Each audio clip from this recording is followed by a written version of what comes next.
നമ്മുടെ മോഹൻലാലിനെ നായകനാക്കി പാൻ ഇന്ത്യൻ ലെവലിൽ ഒരുങ്ങുന്ന ചിത്രമായിരുന്നു വൃഷഭ. ചിത്രത്തിന്റെ പ്രഖ്യാപനം മുതൽ മലയാള സിനിമാ പ്രേക്ഷകരും അതിലുപരി മോഹൻലാൽ ആരാധകരും വൻ ആകാംക്ഷയിലായിരുന്നു. കേരളത്തിൽ നിന്നുള്ള ഒരു നടനെ നായകനാക്കി പാൻ ഇന്ത്യൻ ലെവലിൽ ഒരുക്കുന്ന ചിത്രം, അതും ബിഗ് ബജറ്റ് മൂവി, ഒരു ഹിസ്റ്റോറിക്കൽ കഥ പറയുന്ന ചിത്രം.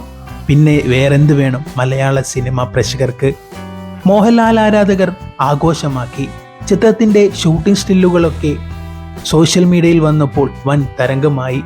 എന്നാൽ ഇപ്പോൾ ചിത്രത്തിന് ലഭിച്ചിരിക്കുന്നത് ശുഭകരമായ വാർത്തയല്ല. പാൻ ഇന്ത്യൻ ലെവലിൽ ചിത്രീകരണം ആരംഭിച്ച വൃഷഭ ഉപേക്ഷിച്ചു എന്ന വാർത്തയാണ് സോഷ്യൽ മീഡിയയിൽ വൈറലാകുന്നത്.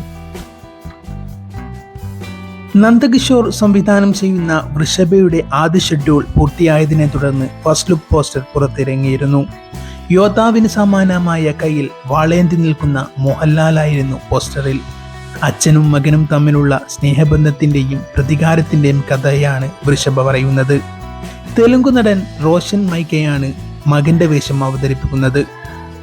ആക്ഷൻ എന്റർടൈനറായി ഒരുക്കിയ ചിത്രം AVA സ്റ്റുഡിയോസിന്റെ ബാനറിൽ അഭിഷേക് വ്യാസ, ഫസ്റ്റ് സ്റ്റെപ്പ് മൂവീസിന്റെ ബാനറിൽ വിശാൽ ഗുർനാനി, ജൂറി പരേഖ് മെഹ്തം, ശ്യാം സുന്ദർ, ബാലാജി ടെലിവിഷൻസിന്റെ ബാനറിൽ എക്ത കപൂർ, ശോഭ കപൂർ, കണക്ട് മീഡിയയുടെ ബാനറിൽ വരുൺ മാത്തൂർ എന്നിവർ ചേർന്നാണ് നിർമ്മാണം. കന്നഡയിലെ യുവ സംവിധായകരിൽ ശ്രദ്ധേയനായ നന്ദകിഷോർ വിക്ടർ എന്ന ചിത്രത്തിലൂടെയാണ് അരങ്ങേറ്റം കുറിക്കുന്നത്. ടൈഗർ, റാണ, മുകുന്ദ മുരൈ എന്നിവയാണ് ശ്രദ്ധേയ ചിത്രങ്ങൾ. കന്നഡ നടൻ സുധീറിന്റെ മകനായ നന്ദകിഷോറിന്റെ ആദ്യ പാൻ ഇന്ത്യൻ ചിത്രം കൂടിയായിരുന്നു വൃഷഭ. മോഹൻലാലിന്റെ പാൻ ഇന്ത്യൻ ചിത്രം ഉപേക്ഷിച്ചു എന്ന വാർത്ത വന്നതോടുകൂടി മലയാള സിനിമാ പ്രേക്ഷകർ നിരാശയിലാണ്. നിശ്ചയിച്ചതിലും കൂടുതൽ ബജറ്റ് വന്നതിനെ തുടർന്നാണ് ചിത്രത്തിന്റെ ഷൂട്ടിംഗ് നിർത്തിവെക്കാൻ അണിയറ പ്രവർത്തകർ തീരുമാനിച്ചത് എന്നാണ് ഒഫീഷ്യലായി ലഭിക്കാത്ത വിവരം. നിങ്ങൾ ഈ ചിത്രം പുനരാരംഭിക്കുമെന്ന് കരുതുന്നുണ്ടോ?